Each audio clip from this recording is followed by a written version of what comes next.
Hello there, friends and sane persons, and welcome back to another episode of Wednesday Whimsy. This is, of course, the last Wednesday Whimsy of 2023. My name is Kyle, and Wednesday Whimsy is, of course, a short show that I do every Wednesday evening where I talk about a board game topic, a top 10, something that happens to be on my mind, usually board game related. And this week it's definitely board game related because we are going to be capping off the series we started last week where we're looking at the top 23 of 2023.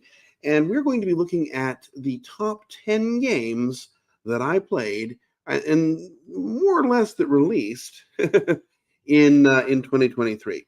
So I've got a lot to talk about. Well, 10 games, obviously. And I guess without wasting any more time, let's get into it with my number 10.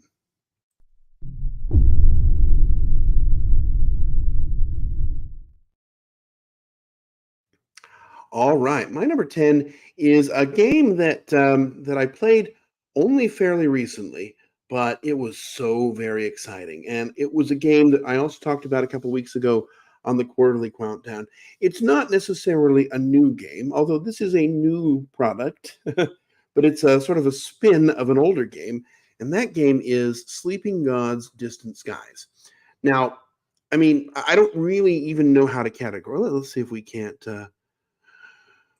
show the screen here on this one. It's difficult for me to talk about this game just because it's not entirely new. This is a second implementation of an older game from a few years ago called Sleeping Gods.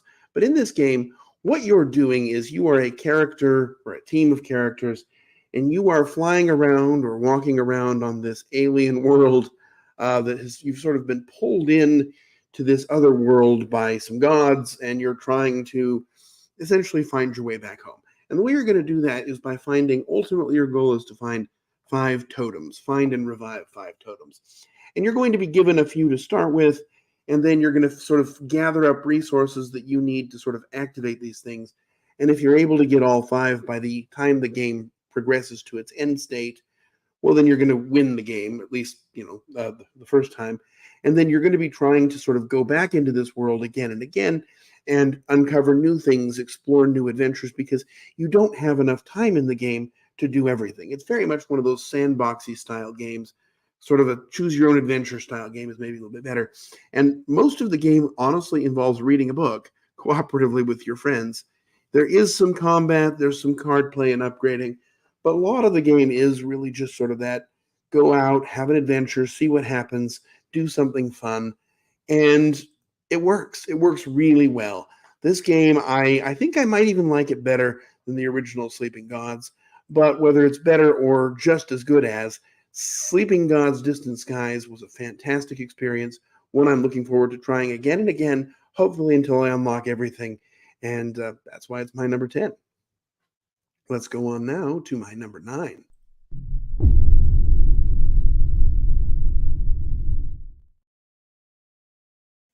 My number 9 is, whereas Sleeping Gods: Distant Skies was a thematic, very immersive experience, my number 9 is pretty dry. I think it was featured in our board game Mummies episode because, the theme is barely there. Really very much pasted on. But the game itself is just so fascinating. And that game is Darwin's Journey. So I think I did a Wednesday Whimsy about this shortly after I discovered it. But this is a game of moving up on tracks and trying to score the most points. You're essentially some sort of a Darwin groupie, and you're trying to follow around and see the places he went. And you have these islands that you're going to be moving around on, and those are one kind of track. And there's this sea track you're progressing on. But sort of the core mechanism of the game is worker placement. You have a worker, and each worker has a certain specialty. They start with a kind of a specialty, these seals, and that's going to define what kinds of spaces they can go on. And you can upgrade them to make them sort of more versatile or make them more specialized for the different kind of colors of actions. And you're going to place your workers. You're going to go through 5 rounds. You're going to see who has the most points. That person wins. Not a lot, there to sort of experiment with thematically, but the way that you can kind of customize and figure out what you're going to do makes this game a really interesting one. Money can be tight, but you can specialize. Money, or you can have special abilities, one-time bonuses, lots of different modules to mix in. There's an expansion, which I like even better than the base game. This looks to be the base game map, but on the other side of the board, there's even more islands to experience and even more tracks to move up. It's very much sort of core Luciani design. It's sort of things that you see in a lot of his games, but it's something he does really well. And Darwin's Journey is a great implementation of it. One that I highly recommend. My number 9 of the year, Darwin's Journey. So let's journey on now to number 8.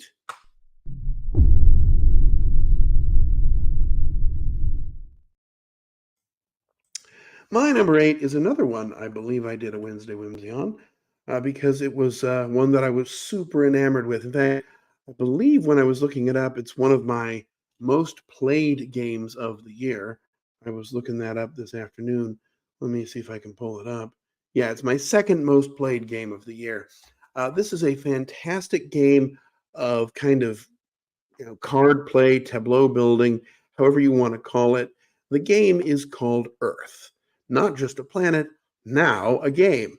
It's got sort of some generic type artwork that, I mean, might be a real place, which would be really cool to visit. But it's just various plants and trees and things that you're going to be doing. But what you're really doing in the game is it's one of those selection and follow mechanisms. So each round, the active player is going to select one of the 4 actions, and then everyone's going to do a version of it. And then you're also going to activate the different cards that you've played into your 16 or your 4x4 grid, and you're going to activate them and do their bonus effects if they match the type of action that you're doing. In fact, it's almost like Wingspan in that way. In Wingspan, of course, you can activate all the cards in a row. In this one, you're activating all the cards of a color, but it's not hard to sort of draw those parallels. But ultimately, that's what you're doing. You're going to be playing cards. You're trying to get cards that are worth points. There are goals that you're trying to complete, and those are going to be worth points. And the game is going to go on until somebody sort of finishes their 4x4 tableau of cards, and then that brings the game to the end. It's not too long. It's a game that works well at most player counts just because, with simultaneous play, that means that you're never really waiting around. And it's just really a fascinating experience, well designed, and a game that I was really excited to get to the table, and one that I've been excited to get to the table 94 times this year, which, hey, that's enough. There's just a lot of things to explore. Everything really kind of feels like it's giving you points and moving you towards your goal. So it's a nice engine building feel, along with sort of set collection, tableau building, and coming up with the best combos and focusing on different ways to score. Just a fantastic game. Maybe not the most thematic, but that doesn't matter because it's a lot of fun and pretty easy to teach and learn. My number 8, Earth. All right, let's go on now to my number.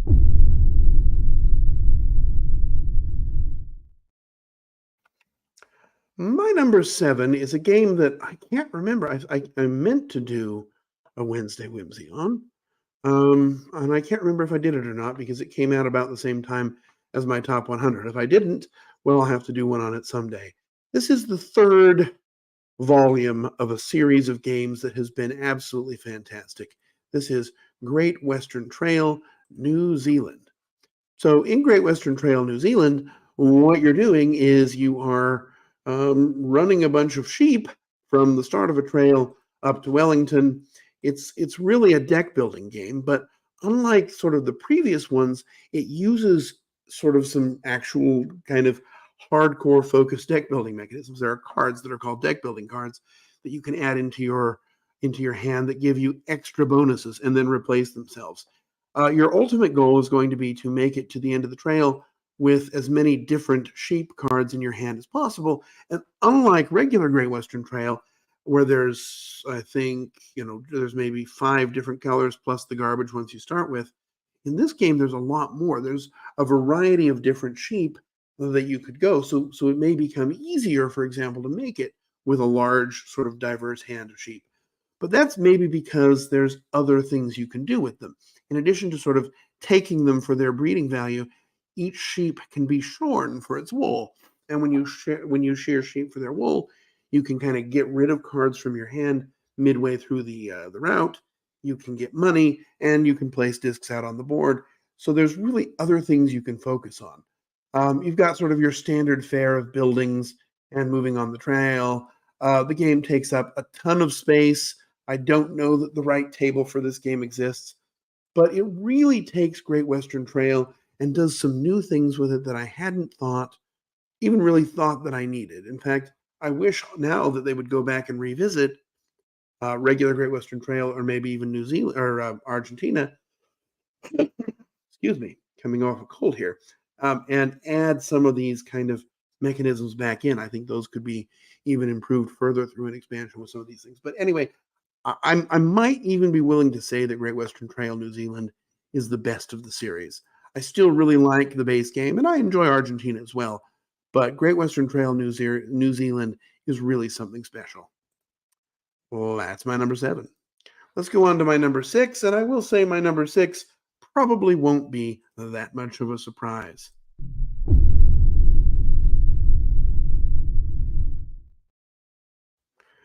As I said, my number 6 is not a surprise because it's a game I talk about all the time. It was one that I did a couple of episodes on earlier in this year. I did an episode about this, episode about another game that's similar. I did an episode comparing them. It's one of my favorite IPs, and that game is, let's find the banner here, Masters of the Universe Clash for Eternia. So this is, like, as I've said every time I've talked about it, it's the game I wanted, or I wish I had had when I was a kid. This game basically is taking He-Man figures, small ones obviously, and having them just go at it in a fight. It's a delightful, schlocky experience. It's got amazing figures, miniatures, components, but it's not just that. This is just a game, and one of the things that's just so amazing about it is that you can sort of build a team of whoever you want. You want to take mixed villains and heroes, yeah, go ahead. Now, some scenarios say, this side must play the heroes, but you know what? You can do whatever you want. It does have an interesting mechanism where it's sort of designed as a sort of one versus many, so you could play a team against multiple players, but it's all really designed as a two-player game. That's ultimately its purpose. And one person is going to control a team of 3 that sort of functions as a team, and the other player is going to choose a number of heroes from 1 to 4. And I say heroes, I mean He-Man characters. And they've got almost everyone. Other than Cyclone and Jitsu, I think they've really got the full cast of He-Man characters that you would want. They've got the snakes, they've got the Horde, they've got all the bad guys, all the heroes, many of the ones you've never heard of. And you're just going to have fun. The rules are super simple. There's not really a lot to fight over.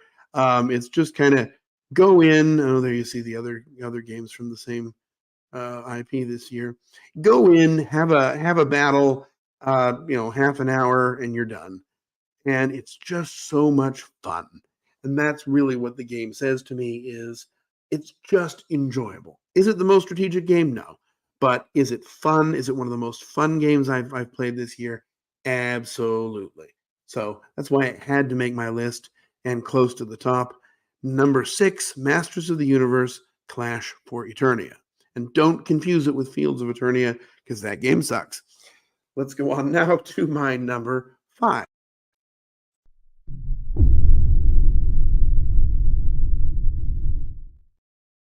So my number 5 is almost a cheat because it's not really a game. It is an expansion to a game, but it's an expansion that changes the core game so significantly that it really resurrected it for me. And that game is Ashes Red Rains. So Ashes Rise of the Phoenixborn was a fantastic game from back in the day, trying to be a collectible card game style, but it was a little too complicated to teach new players. There was the deck building and the combinations were a little more esoteric, and it made it difficult to kind of play competitively with, intro level players. You either had the people who were all in on Ashes and then you didn't want to play with them, or you were going to give it to somebody new and say, here, figure this out. Meanwhile, I'm going to trash you. And so until somebody was able to sort of get involved and understand how everything worked, it wasn't that much fun. It had potential, and against an equally matched opponent, it was great. It was just a hard scenario to get to. Well, now with Ashes Red Rains, that's been solved because instead of being a head-to-head competitive game, it's now a cooperative game for 1 or 2 players where you're fighting against some sort of a big monster, a chimera. The core one has this corpse of Viros, but there's another one that's out, and then there's a new one that's coming in a couple of weeks. And it has a very simple AI system. It's going to have a level or a row of cards that are face down. When it's the bad guy's turn, you roll a die. It tells you what happens. Usually a card will reveal. Eventually those will attack you. And you're trying to chip away at this thing's health while it's trying to roll these dice, get this row filled up, and sort of boost itself with these red shard things. And when it has enough of these red range tokens, I guess that's what they're called, then it's going to blast you with some terrible effect.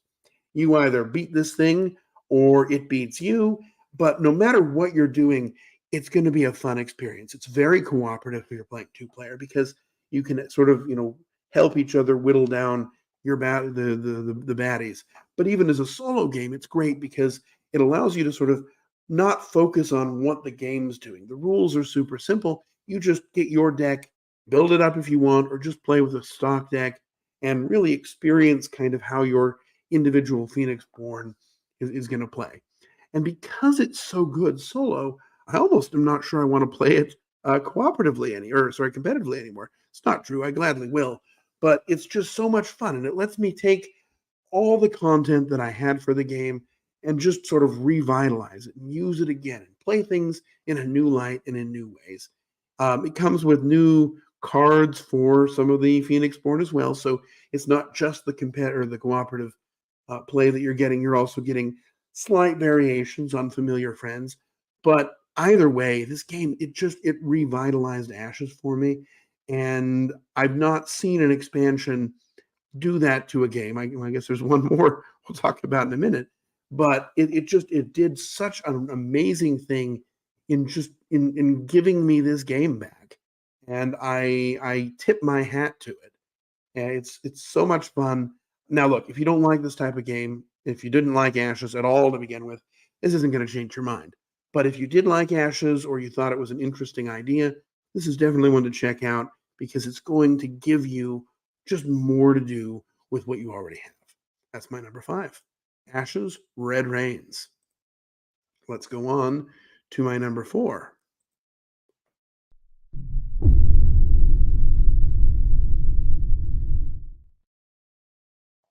All right, my number 4 I actually just alluded to as the other game that kind of cooperatizes a competitive game, and that game is Unmatched Tales to Amaze.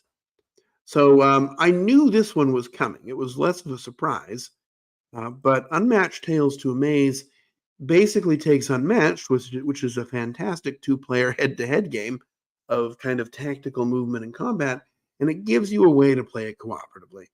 It comes with 2 villains, the Mothman and the Martian Invader, and you're going to set up your team or play it solo and take whatever unmatched fighters from the canon you want and pit them against this big bad.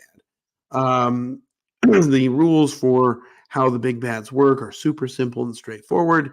If you know Unmatched, you already know 90% of how to play the cooperative version anyway. It comes with 4 new characters, and you could play this game. You could buy this just to get the new characters for regular Unmatched, but the opportunity to play it cooperatively in addition to that just makes this slightly edge out Red Rains. But oddly enough, both games take a system that's, existing as a competitive experience and add new content to it by changing the way that it works. And turning the game into a cooperative experience works so well in both of these. I like this one slightly more just because the base game is a little bit easier to introduce to people. And this one is a standalone base game, whereas Red Rains is just an expansion. But the way that it does this, it's just so interesting, and it lets you, just pull things out. You don't have to worry about balance because it's a cooperative game. And if my character can trounce yours, well, that doesn't mean it's going to trounce the Blob or the Mothman or the Ant Queen. My only complaint with this game is that it only came with 2 scenarios. It really needs at least 10.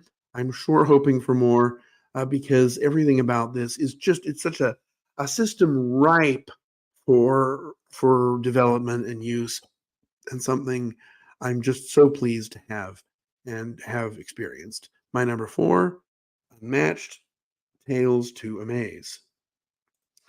All right, we're there. We're into the top 3. 3 great games ahead, and we'll talk about them in order, starting with number 3.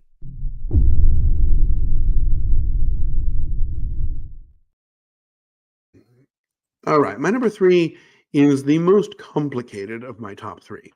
This is a game that, some parts of this game I would give a 10 to, but it has some issues that kind of keep it from being the top of the charts.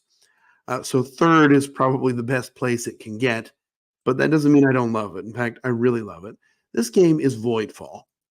Voidfall, everything about this game is complicated and large.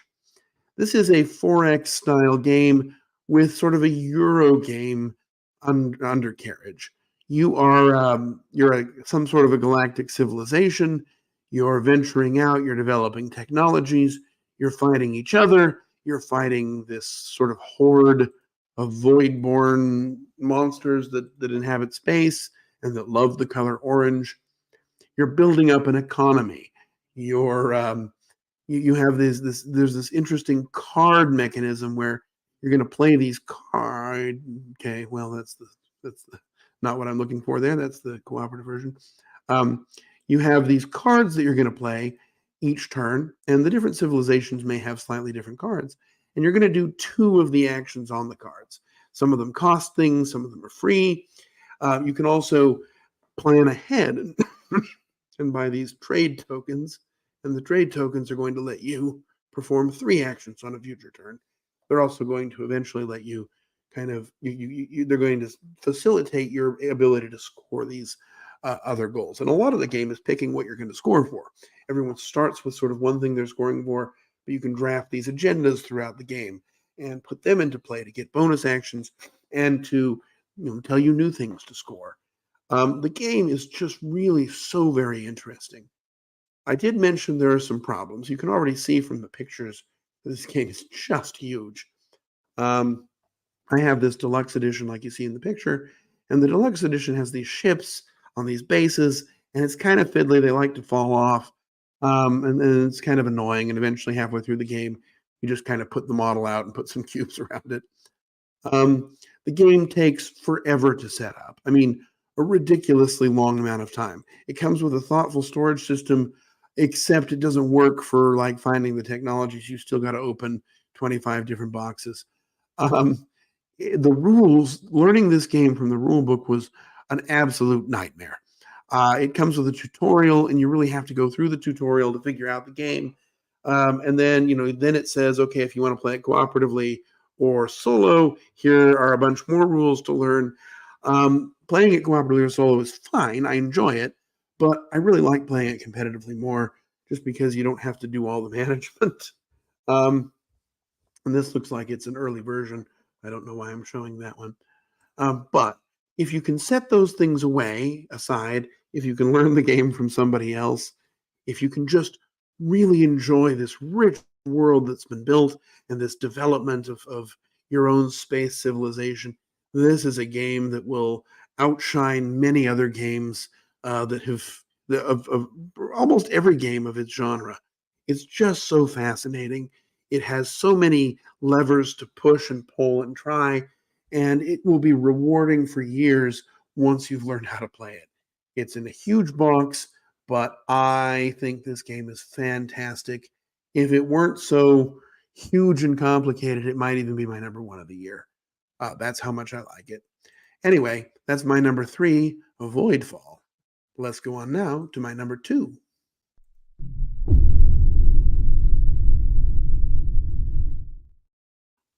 All right. My number two is my fifth most played game of the year. I played it 2 times today before recording this video. I have played it, it says 56 times, and that is since the first week of September at the Dice Tower Retreat.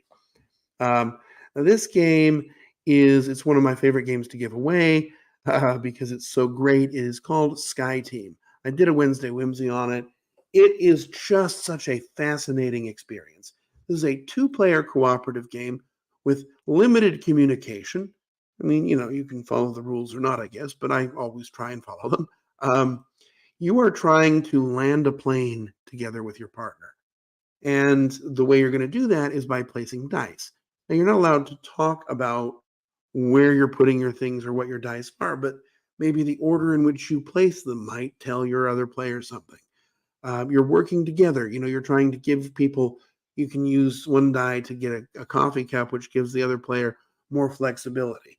Your ultimate goal is to achieve certain conditions, have a level plane, reach the end of the, descent, land in the final round, not go too far, not crash, not tilt yourself sideways, manage your fuel. There's a lot of things to manage in this game, but it's so simple. On your turn, you have 4 dice that you've rolled behind a screen. You're going to place one and then do whatever simple action it is.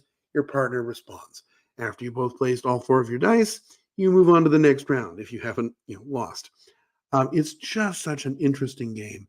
And the way that sort of meta communication develops after just 1 or 2 plays is fascinating. I love playing this game with people I don't know because I can sort of learn something about how their mind works. I love playing this game with people I know because I can use, whatever knowledge I have about them to try and help us. I just really think this game, it was almost my number one. And any other year it would have been. It is definitely my most given away game this year. Like I mentioned, if you love two-player games, this is just a great cooperative experience and one that's not really like anything else. I really look forward to seeing more stuff for this game because it is fantastic. My number two, Sky Team. And that leaves us with just one game.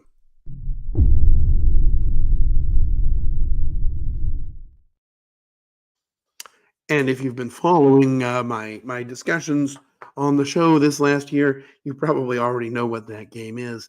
It is a game that I knew I was going to like, but I had no idea I was going to like it this much. That game is my number one, Nucleum. Nucleum is a game about the atomic age and generating power and boring stuff like that. It has an ugly board, but it's just such an interesting game. The interactions are interesting.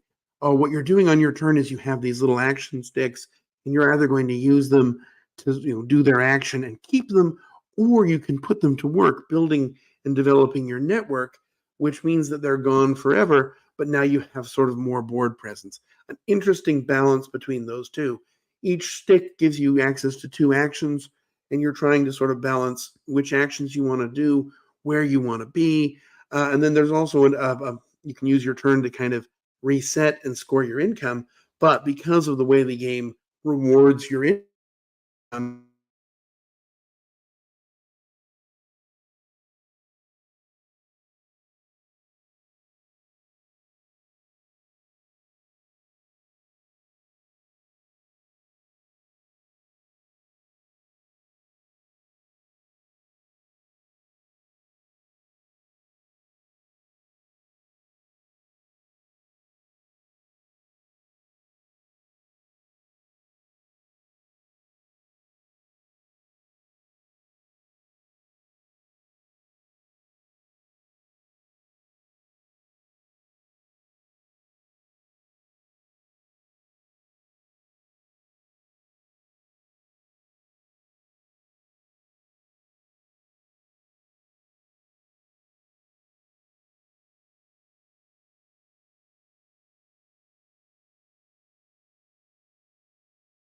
I hope I'm still on.